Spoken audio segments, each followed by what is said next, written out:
한번 저 따라서 해보시겠습니다. 내가 기도하면 누가 들으십니다? 다시 한번요. 내가 기도하면 하나님이 들으시고 하나님이 역사하십니다. 할렐루야. 한 번만 더 저 따라서 해보실까요? 사람에게 말하지 말고 하나님께 기도합시다. 할렐루야. 한 번 더요. 사람에게 말하지 말고 어떻게 합시다? 할렐루야. 네. 사람에게 말하지 말고 입 꼭 닫고요. 하나님한테 더욱 기도하는 제가 되고 우리 모두가 되시기를 예수님 이름으로 축복합니다. 주은미 집사님 금요일 저녁에 보니까 너무 반갑네. 수요일에도 뵀었는데 고맙습니다. 예. 그리고 한 가지만 제가 안내 말씀드릴게요. 우리 본당은 다 하면 540석이지만 밑에는 그 정도 안 되지만 많지 않은데 뒷부분에 계시면 조금 제가 집중이 안 됩니다. 조금 앞으로. 오늘 저녁은 이왕 앉아 계시니까 그냥 앉아 계시고 다음부터는 조금 앞으로. 예. 라인을 제가 그려놓을까요? 전도사님 통해서. 여기 흰 거 딱 쳐놓고 여기 앞으로. 그것도 좀 좋은 예배 위한 훈련이더라고요. 제가 목회 생활 해보니까. 그렇게 좀 협조해 주시면 감사하겠습니다. 여러분, 우리는 인생을 살면서 종종 여러 가지 문제에 부딪힙니다. 뜻하지 않은 문제, 또 생각하지 않은 문제, 여러 가지 문제를 만나게 되어지죠. 근데 가만히 보면 문제를 만났을 때 문제 앞에 반응하는 자세와 태도는 너무너무 다르다는 것을 우리는 알 수 있습니다. 크게 보면 문제를 만났을 때 문제를 해결해 나가는 두 가지의 자세가 있습니다. 하나는 문제에 짓눌려서 헤어나지 못하는 소극적인 자세의 사람이 있습니다. 문제만 만나면 문제에 짓눌려서 헤어나지 못하고 막 전전긍긍하고 염려하고 근심하고 문제에 붙잡혀 살아가는 소극적인 사람이 한 부류의 사람이 있습니다. 또 한 부류는 이런 사람이 있습니다. 문제는 만났지만 문제보다 크신 하나님을 바라보고 그 하나님께 도움을 구하고 그 하나님의 도움을 받으며 문제 속에서도 찬송하며 살아가는 사람들이 있습니다. 그럼 이 두 번째 유행의 사람을 그리스도인이라고 얘기할 수 있을 것입니다. 저는 우리 사랑하는 양춘교회 성도님들에게 인생 살면서 문제 없었으면 좋겠습니다. 문제 없었으면 좋겠습니다. 문제 있으시라고 제가 축복해 드릴까요? 문제 없었으면 좋겠습니다. 아무 문제 없기를 예수님 이름으로 축복합니다. 그렇지만 하나님의 또 우리가 헤아리지 못하는 하나님의 섭리와 계획을 따라 우리 인생에 문제를 또 두실 때도 있잖아요. 그때 문제에 붙잡히고 문제에 짓눌려서 문제 때문에 헤어나지 못하는 소극적인 인생이 아니고 문제를 만날 때마다 문제를 내신 하나님, 문제보다 크신 하나님, 문제 너머에서 그 문제를 주장하고 섭리해 가시는 크신 하나님을 바라보고 그분의 도움을 구하고 그분의 도움을 받고 문제 속에서도 찬송하며 노래하며 춤추며 살아가는 우리 사랑하는 양천교회 성도님들 되시기를 예수님 이름으로 축복합니다. 여러분, 느헤미야가 그런 사람이었습니다. 문제보다 크신 하나님을 바라보고 그 하나님 신뢰하고 그 하나님의 도움을 구하고 그 하나님의 도움을 받고 문제를 밟고 일어서서 오히려 하나님께 영광 돌렸던 사람, 그 사람이 느헤미야라는 사람이었습니다. 여러분, 성경에 나오는 느헤미야가 어떤 사람이었습니까? 바벨론의 포로로 잡혀가서 그 바벨론에서 포로 생활을 하고 있었습니다. 그런데 그가 잘났든지 성실했든지 포로로 잡혀간 그 나라에서 인정을 받고 높은 직위에 올라가게 되었습니다. 술 맡은 관원장이라고 성경은 표현하고 있습니다. 그가 어느 날 그 바벨론 왕궁의 궁에서 높은 위치에서 생활하고 있는 어느 날 자기 고향 예루살렘 사람으로부터 기막힌 소식을 듣습니다. 자기 조국에 아름다운 그 예루살렘 성벽들이 다 무너지고 훼손되어지고 그 성벽을 통해서 이방 나라 사람들이 백성을 못 살게 군다는 조국의 안타까운 소식을 느헤미야가 듣게 되어집니다. 느헤미야는 그 소식을 듣고 수일 동안 마음이 너무 아프고 금식하며 눈물 흘리며 기도했다고 성경은 기록하고 있습니다. 여러분, 예루살렘 성벽이 있었는데요. 바벨론이 침략당하면서부터 예루살렘 성벽이 훼손되어졌습니다. 그리고 그 성벽이 훼손되어진 채로 성경에 보면 어떤 성경학자들은 130년, 어떤 성경학자들은 140년, 약 130여 년 동안 성벽이 무너진 채로 그냥 있었습니다. 그 성벽을 세우려고 하는 민족적인 단합도 없었고요. 민족의 단합을 이끌 만한 걸출한 지도자 한 사람도 없었습니다. 그래서 130년, 140년 동안 예루살렘 성벽은 훼손되어지고, 성벽 훼손되어진 게 문제가 아니라 훼손되어진 그 성벽 때문에 이방 나라들이 예루살렘을 막 짓밟고 성전도 힘들게 하고 이스라엘 백성들을 힘들게 하는 이런 어려운 일들이 예루살렘에 있었습니다. 그 소식을 느헤미야가 듣게 되어진 것이죠. 그때부터 느헤미야는 기도합니다. 하나님, 내가 우리 조국 예루살렘으로 돌아가서 무너진 성벽을 재건하는 일을 제가 감당하기를 원합니다. 느헤미야가 마음속에 소원을 품고 하나님 앞에 기도하는 내용이 나옵니다. 여러분, 그 상황적으로 보면요, 시간적으로도 130~140년 아무도 하지 못했던 일입니다.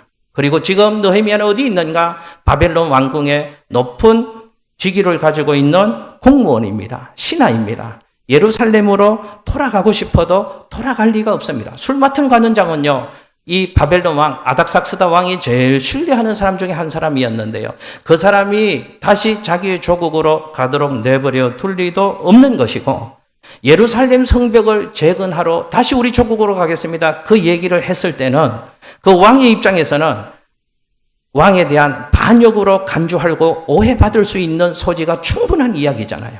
너 조국으로 돌아가서 너 조국의 부흥과 재건을 위해서 네가 일하겠다고 아마 왕의 입장에서는요, 절대로 허락해 줄 리가 없는 일입니다. 그러나 느헤미야는 자기 마음에 소원을 품습니다. 그리고 금식하며 하나님 앞에 기도를 합니다.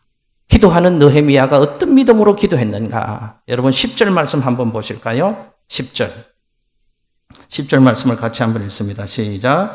이들은 주께서 일찍이 큰 권능과 강한 손으로 구속하신 주의 종들이요 주의 백성이오니. 아멘. 느헤미야가요, 하나님을 어떤 하나님이라고 고백하고 표현하고 있는가 하면, 이들은 주께서 일찍이 큰 권능과 강한 손으로 구속하신 주의 종들이요 주의 백성이니이다. 여러분, 이 표현은 성경에서 관용적으로 사용하는 아주 대표적인 표현입니다. 어느 사건을 지칭하고 있습니다. 어느 사건을 지칭하고 있을까요? 10절에 일찍이 큰 권능과 강한 손으로 구속하신 주의 종들이요 주의 백성이다. 출애굽 사건을 가리키고 있는 것입니다.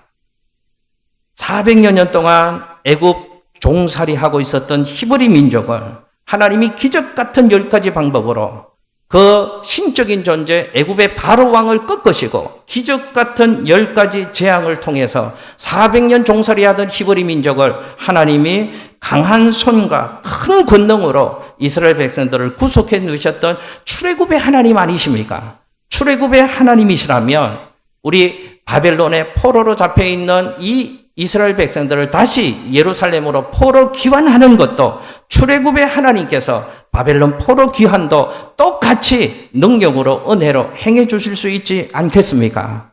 느헤미야는 그 하나님을 신뢰하고 있었습니다. 하나님의 손을, 하나님의 큰 권능을 느헤미야는 신뢰하고 있었다는 것이죠. 여러분, 또 11절 말씀 한번 보겠습니다. 기도하는 느헤미야의 믿음을 한번 보십시오. 11절 같이 한번 읽겠습니다. 시작. 주여 구하오니 귀를 기울이사 종의 기도와 주의 이름을 경외하기를 기뻐하는 종들의 기도를 들으시고 오늘 종이 형통하여 이 사람들 앞에서 은혜를 입게 하옵소서 하였나니 그때에 내가 왕의 술관원이 되었느니라. 아멘. 느헤미야가 뭐라고 기도하는가 하면 은혜를 입게 하옵소서.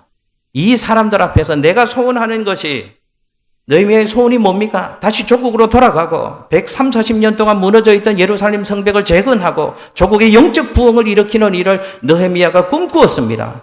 그 일을 하기를 원해서 하나님 앞에 기도하고 있는데, 이 모든 일들이 되어지려면 하나님이 은혜를 주셔야 합니다. 느헤미야가 그렇게 하나님 앞에 기도하고 있는 것입니다. 여러분, 구체적으로 한번 생각해 보십시오. 느헤미야가 다시 예루살렘 조국으로 돌아가고 그리고 130년, 40년 동안 무너져 있었던 그 성벽을 다시 재건하는 일들이 되어지려면 어떤 은혜가 있어야 될까요? 먼저는요, 이 사건부터 있어야 됩니다. 느헤미야가 술 맡은 관원장이라고 했거든요. 왕이 신뢰하는 사람이었고 왕을 언제나 자주 가까이에서 볼 수 있는 직책을 가진 사람이 느헤미야였습니다. 그러나 왕에게 얘기해야 되잖아요. 왕이시여, 우리 조국으로 예루살렘으로 나를 다시 좀 보내주십시오. 뭐하러 가려고 하느냐? 예루살렘으로 다시 가서 무너진 성벽을 재건하려고 합니다. 이 얘기를 해야 되잖아요. 그런데 아닥사스당 왕, 이 바벨론의 왕 앞으로 나아갈 수 있는 길도, 그리고 나가서 그 얘기를 할 수 있는 찬스도 하나님이 은혜로 주셔야지 왕 앞에 나가서 그 얘기도 할 수 있고 그 얘기를 할 수 있는 적절한 시기적절한 타이밍도 얻을 수 있어야 되는데, 그렇게 하시는 데는 하나님의 은혜가 필요합니다 라고 기도하고 있습니다. 그리고 또 보십시오. 어떤 은혜가 필요합니까? 이 느헤미야가 아닥사스다 왕에게 이 얘기를 했을 때 왕이 허락을 해 주어야 됩니다. 그런데 왕 입장에서는 이렇게 요청하는 느헤미야의 요청을 승낙해 주기가 절대로 쉽지 않았다 그 말입니다. 왜 그런가? 아닥사스다 왕이 임기 초기에 보면요, 이 예루살렘 이 사람들이 성벽을 재건하는 일을 도모하려고 했을 때 아주 강하게 반대하고 하지 못하도록 눌렸던 사건이 성경에 기록되어져 있습니다. 왜 그랬을까요? 성벽 재건하는 일을 아닥사스다 왕에게 대한 음모와 도전으로 간주했기 때문에 아닥사스다 왕 입장에서는 이스라엘 백성들이 예루살렘 성벽을 재건하는 일을 절대로 허락해 줄 리가 없습니다. 만약 왕이 신뢰하는 느헤미야지만 왕 앞에 나가서 왕이시여, 내가 다시 우리 조국으로 돌아가서 예루살렘 성벽을 재건하는 일을 하고 싶습니다 얘기했다면, 왕의 입장에서는 잘못하면 이 느헤미야를 오해할 수가 있습니다. 왕에게 대한 도전으로 간주할 수 있습니다. 왕에 대한 불충성으로 오해할 수가 있습니다. 그래서 이 아닥사스다 왕이 마음이 확 바꿔버리면 이 느헤미야 때요, 이미 1차, 2차 이 포로 귀환한 사건이 있었거든요. 느헤미야는 결국은 3차 포로 귀환을 통해서 예루살렘으로 다시 돌아가게 되어지는데, 그 앞에 왕들이 다시 예루살렘으로 귀환할 수 있는 두 차례의 사건을 허락해 주었는데, 만약 아닥사스다 왕이 느헤미야가 그렇게 요청했을 때 불쾌하게 여겼다면, 이걸 음모와 반란으로 그렇게 오해를 했더라면 다시 그 앞에 왕의 선조들이 포로로 돌아갈 수 있도록 허락한 그 왕의 명령들을 뒤집어 엎을 수가 있는 것입니다. 잘못하면 아예 자기의 조국으로 돌아갈 수 있는 길들이 막힐 수 있는 상황이 벌어질 수도 있는 그런 위험성이 있는 상황이었습니다. 그런데 느헤미야는 기도합니다. 하나님, 제가 왕 앞으로 나가는 것도 하나님이 은혜를 주셔야 됩니다. 왕 앞에 나가서 그 적절한 타이밍에 그 얘기를 할 수 있는 그 시점도 하나님이 은혜를 주셔야 됩니다. 하나님, 제가 아닥사스다 왕에게 내가 다시 조국으로 돌아가고 예루살렘 성벽을 재건할 수 있는 그 임무를 제게 주십시오 했을 때 아닥사스다 왕이 오해 없이 잘 허락해 주는 것도 하나님이 그의 마음에 감동 주시고 이 모든 일들에 하나님이 은혜를 주셔야 합니다. 느헤미야가 하나님의 은혜를 구하고 있습니다. 그런데요, 아주 특별한 단어 하나가 있습니다. 11절 제가 한 번 더 읽어볼게요. 주여 구하오니 귀를 기울이사 종의 기도와 주의 이름을 경외하기를 기뻐하는 종들의 기도를 들으시고 오늘 종이 형통하여 이 사람들 앞에서 은혜를 입게 하옵소서. 누구 앞에서 은혜를 입게 해달라고 얘기합니까? 이 사람 앞에서. 이 사람은 누구를 얘기할까요? 아닥사스다 왕, 바벨론의 아닥사스다 왕을 비롯한 그 사람들, 아닥사스다 왕을 얘기하는 것입니다. 예, 하나님의 은혜가 아닥사스다 왕에게 임해야지 왕이 허락해 줄 것 아닙니까? 이 사람은 아닥사스다 왕을 얘기하고 있는 것입니다. 그런데 아닥사스다 왕을 느헤미야는 뭐라고 표현하고 있는가를 좀 가만히 살펴보십시오. 뭐라고 표현하고 있습니까? 이 사람이라고 표현합니다. 이 사람. 여러분 잘 보십시오. 지금 느헤미야는 아닥사스다 왕을, 그 사람을 어떤 존재로 인식하고 있는가를 잘 보시라 그 말입니다. 믿음 없는 사람, 보통의 사람들 눈에서 아닥사스다 왕은 어떤 사람인가 하면 지배하고 있는 나라의 생사를 결정할 수 있는 위대한 힘을 가진 특별한 사람이 아닥사스다 왕입니다. 그런데 보통의 사람들 눈으로 볼 때는 생명을 결정할 수 있는 아주 특별한 힘을 가진 아주 위대한 사람이 아닥사스다 왕인데, 믿음을 가진, 하나님을 크게 보고 크신 하나님을 신뢰하는 느헤미야의 눈에 보이는 아닥사스다 왕은 어떤 사람인가 하면 보통 사람과 다를 바가 없는 한 사람으로 아닥사스다 왕을 인식하고 보고 있다, 그 말입니다. 그래서 느헤미야는 아닥사스다 왕을 뭐라고 표현하는가 하면 이 사람 앞에서 은혜를 입게 하옵소서. 이 얘기가 무슨 얘기인지 여러분 기억하십시오. 그러니까 느헤미야는 이렇게 생각하는 것입니다. 내가 지금 예루살렘으로 가고 못 가고, 예루살렘으로 가서 130년, 140년 동안 무너진 예루살렘의 성벽을 제거하고 영적 부흥, 조국의 영적 부흥을 이루는 일을 해나가려고 하는데, 이 모든 일은 아닥사스다 왕에게 달려있는 것이 아니고 하나님 손안에 전적으로 달려있다라는 믿음의 고백이, 믿음이 느헤미야에게 있었기 때문에 아닥사스다 왕을 이 사람이라고 인식하고 그렇게 표현하고 있는 것이다 하는 것입니다.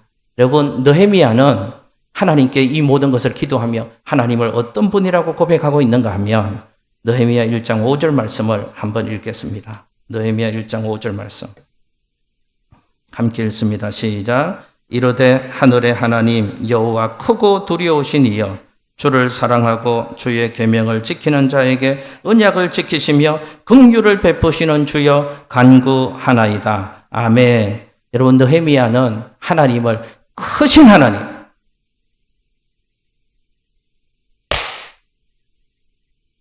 크신 하나님,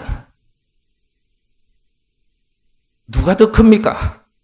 바벨론의 왕 아닥사스다 왕이 제일 크다고 생각하는 사람 아닙니까? 생명의 결정권이, 조국의 운명이 아닥사스다 왕에게 있다고 생각되어지는 큰 인물이 아닥사스다 왕 아니냐, 그 말입니다. 그런데 느헤미야는 아닥사스다 왕이 큰 사람이 아니고, 그 사람이 모든 것을 결정하는 것이 아니고, 크신 하나님, 위대하신 하나님, 두려우신 하나님이 이 모든 것을 결정하는 전적인 결정권이 크신 하나님 손안에 있음을 믿었기에 하나님을 크신 하나님이라고 고백하고 크신 하나님께 이 문제를 아뢰고 있는 것입니다. 여러분, 성경 얘기 아시잖아요. 느헤미야는 결국 이 기도를 통하여서 예루살렘으로 돌아갑니다. 예루살렘으로 돌아가는데요, 예루살렘 성벽을 재건하는 일을 허락을 받을 뿐만 아니라 예루살렘 성벽을 재건하는 총감독으로, 예루살렘 총독으로 임명되어서 다시 조국으로 되돌아갑니다. 1차 포로기한이요, 스룹바벨을 중심으로 한 1차 포로기한이 있었고요, 에스라를 중심으로 한 2차 포로기한이 있었고요, 느헤미야를 중심으로 한 3차 포로기한 시기에 느헤미야가 예루살렘의 총독으로 임명받아서 예루살렘 성벽을 재건하는 막중한 일을 부여받고 다시 조국 예루살렘으로 돌아가게 되었습니다. 그런데 더 놀라운 일은 예루살렘 성벽이 130년, 140년 동안 무너져 있었고 훼손도 있었는데 느헤미야가 기도하고 하나님의 은혜로 예루살렘 총독이 되어져서 성벽을 재건하는 일을, 놀라지 마십시오. 놀랄 준비하시고 놀라지 마십시오. 단 52일 만에 예루살렘 성벽을 재건했다니까요. 아무도 안 내놓을 줄 알았습니다. 130년, 140년 동안 아무도 못했던 일이라니까요. 아무도 하려고 마음도 먹지 않고 마음도 모아지지 않고 그 마음을 모을 만한 어떤 지도자도 없었는데 130년, 140년 동안 무너지고 훼손되어져 있던 예루살렘 성벽을 크신 하나님을 두려워하는 신앙을 가진 느헤미야를 통해서 단 52일 만에 예루살렘에 무너진 성벽이 다시 재건되어지고요, 이스라엘의 영적 부흥 운동을 멋지게 일으켰던 느헤미야가 크신 하나님을 두려워하는 그 신앙, 그 기도가 있었기 때문에 하나님이 느헤미야에게 은혜를 주신 줄로 믿습니다. 여러분, 느헤미야가 예루살렘 총독으로 돌아가서 성벽을 재건할 때 다 찬성해 주었을까요? 아닙니다. 어디에나 걸림돌이 있잖아요. 어디에나 반대하는 사람들이 있습니다. 어디에나 안 된다고 하는 사람들이 있습니다. 느헤미야가 기도하고 예루살렘으로 갔지만 예루살렘 성벽을 반대했던 유명한 사람들이 있습니다. 그 사람들의 거친 도전이 있었고 태클이 있었고 장애물이 있었습니다. 백성들은 낙심에 빠집니다. 모두 안 되는 분위기도 생겨났습니다. 그때 느헤미야 4장 14절 말씀에 보면 느헤미야가 믿음으로 이렇게 선포합니다. 너희는 그들을 두려워하지 말고 지극히 크시고 두려우신 하나님을 기억하라. 멋집니다. 안 됩니다. 안 됩니다. 못합니다. 못합니다. 두려워하고 절망의 포로가 되어지고 안 되는 것을 찬송하는 많은 사람들 중에도 느헤미야는 멋지게 믿음으로 선포합니다. 저들을 두려워하지 말아라. 크고 두려우신 하나님을 기억해라. 그리고 크신 하나님을 바라보고 믿음으로 기도했던 느헤미야를 하나님께서 함께하여 주시고 온갖 갖가지 장애물을 하나님이 제거하여 주시고 52일 만에 무너진 예루살렘 성벽을 재건하게 해주시고 이스라엘의 영적 부흥을 멋지게 일으키는 하나님의 사람이 되게 해주셨습니다. 느헤미야가 믿었던 하나님이 어떤 하나님입니까? 크신 하나님입니다. 여러분, 제가 한번 여쭤보겠습니다. 여러분의 믿는 하나님은 어떤 하나님이십니까? 크신 하나님이십니까? 조그만한 하나님 아닙니까? 조그만 문제만 나면 안 돼요. 못해요. 크신 하나님 좀 믿으십시오. 우리 하나님 그렇게 작지 않습니다. 우리 하나님 그렇게 무능하지 않습니다. 우리 하나님 그렇게 힘이 없지 않습니다. 하나님은 크신 하나님이시고 위대하신 하나님을 바라보는 믿음의 사람에게는 세상이 크게 보일 리가 없다 그 말입니다. 여러분, 어느 날 알렉산더 대왕이 유명한 얘기가 있습니다. 알렉산더 대왕이 자신을 위하여서 충성을 다하는 신하들을 모아놓고 아끼는 참모들을 모아놓고 이렇게 얘기합니다. 지금까지 나와 함께 생사를 넘는 전쟁터에서 나를 위해서 너무 수고 많이 했다. 이제 소원 한 가지씩을 말해보아라. 너희들 소원이 있으면 내가 다 들어주겠다. 소원을 한 가지씩 얘기해 보십시오. 알렉산더의 참모들이 뭐라고 얘기했을까요? 휴가 좀 주십시오. 말 좀 주십시오. 돈 좀 주십시오. 휴가비 좀 주십시오. 여러 가지 요청을 합니다. 알렉산더가 다 들어주었습니다. 그러던 중 한 신하가 알렉산더에게 이렇게 얘기를 했답니다. 대왕이시여, 나에게 왕이 정복한 여러 나라들 중에 나라 하나를 제게 주십시오. 신하 한 명이 알렉산더에게 그렇게 요청했습니다. 신하들이 웅성웅성거립니다. 저는 겁대가리 없이 알렉산더한테 나라 하나 달라고, 저는 미친놈 아니냐 수근수근 하는 소리가 막 사방에서 일어납니다. 과연 알렉산더 대왕이 저 사람을 어떻게 할까? 나라를 줄까 안 줄 거야? 저놈은 죽음을 면치 못할 거야. 다들 웅성거리고 있는데 알렉산더 대왕이 뜻밖의 얘기를 합니다. 내가 나라 하나를 너에게 주겠노라. 그대는 나 알렉산더라는 사람이 나라 하나라도 뚝 떼어줄 수 있는 큰 사람으로 믿었기 때문에 나 역시 너에게 이런 큰 호의를 베풀어 주겠노라. 그리고 나라를 주었다는 것입니다. 여러분, 우리도 크신 하나님을, 위대한 하나님을 믿고 기도할 수 있다면 그분은 우리에게도 크고 위대한 일들을 행해 주실 줄로 믿습니다. 여러분, 성경 말씀 그거 아시나요? 내 입을 넓게 열라. 내가 채우리라. 1000명이라고 얘기하지 말고 10,000명이라고 얘기할 걸 그랬어요. 내 입을 넓게 열랍니다. 300명, 500명 이렇게 얘기하지 말고요. 내 입을요 넓게 열랍니다. 왜요? 우리 하나님은 크신 하나님인데요. 제가 줄 수 있으면 저희 지성이한테 지성이가 지희가 아니고 지성이하고 지희한테 제가 줄 수 있으면 다 주고 싶지 않습니까? 하나님한테는 다 있는데요.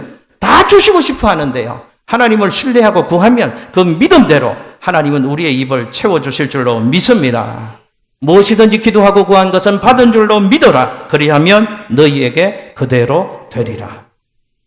크신 하나님, 큰 믿음으로 작은 것 때문에요 마음 졸이고 전전긍긍하지 말고요, 자질구레한 문제들로 염려하지 말고요, 그 모든 문제들을 크신 하나님께 맡기고 기도하며 크신 하나님 주시는 온갖 좋은 것들을 날마다 경험하며 살아가시는 믿음의 사람들 되시기를 예수님 이름으로 축복합니다.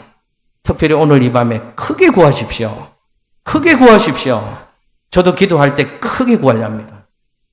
이거 한 10배는 구해야지. 그렇게 구해야지 10배 안 주실지라도 비스무리하게는 주시지 않겠습니까? 그게 믿음인데요. 믿음의 법칙이 그 법칙입니다. 하나님 신뢰하고 그 믿음으로 구하면 믿음대로 주시겠다는 것입니다. 오늘 이 밤 크게 구하시고 크신 하나님 주시는 좋은 것을 누리고 경험하시는 우리 모두가 되시기를 예수님 이름으로 축복합니다.